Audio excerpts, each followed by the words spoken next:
the worst aviation disaster in Kansas history, I think that still stands. 30 lives ended, dozens more were changed forever.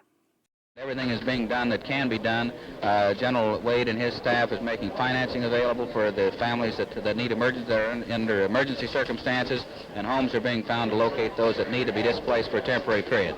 The Wichita community got high marks for its immediate response to the disaster, but after a few days, that outpouring of help for the survivors seemed to wane. Temporary housing provided by local landlords in many cases turned out to be run down and unsafe. Many of the clothes donated were odd sizes or worn out. Why? I don't know. See, if we black, I hate to just put it that blunt, but that's the only reason that I know. There was cash available. If they need emergency payments to take care of needs for food, clothing, shelter, burial expenses, and things of that nature, there is a provision whereby we can pay immediately up to $1,000. But to get that $1,000, survivors had to sign paperwork.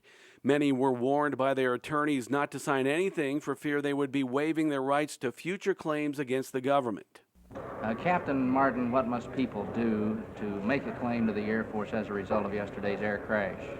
We have a claims office set up at the Air Force Command Post at 21st in Minnesota. We will be here for a week or several weeks to receive claims.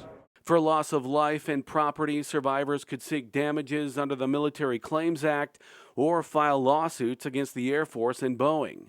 Nearly half of them were represented by the same attorney, Chester Lewis, who encouraged lawsuits. In the end, payouts were small. One family was awarded just $400 for the death of a child. The lowest award for the death of an adult was $700, the highest $14,000. Survivors got more money for loss of property, but altogether the settlements from 30 lawsuits averaged less than $13,000 each, minus 20% attorney fees. I don't know. I think given the time, there are a lot of factors at play there. I can't say specifically, and I haven't seen anything in research that tells me this is why they got paid this specific amount, but they were very low. Families received just a few $1,000s for a loss of a loved one, and that's a terrible tragedy in and of itself. Not that I'm wanting a lot of money, but I always thought, well, maybe if I had enough money in an education fund to help me out a little bit, maybe I would have took a little bit different direction. Would we have gotten any more money if we would have been white or in a different neighborhood? All of this stuff comes up. What ifs? What do you think?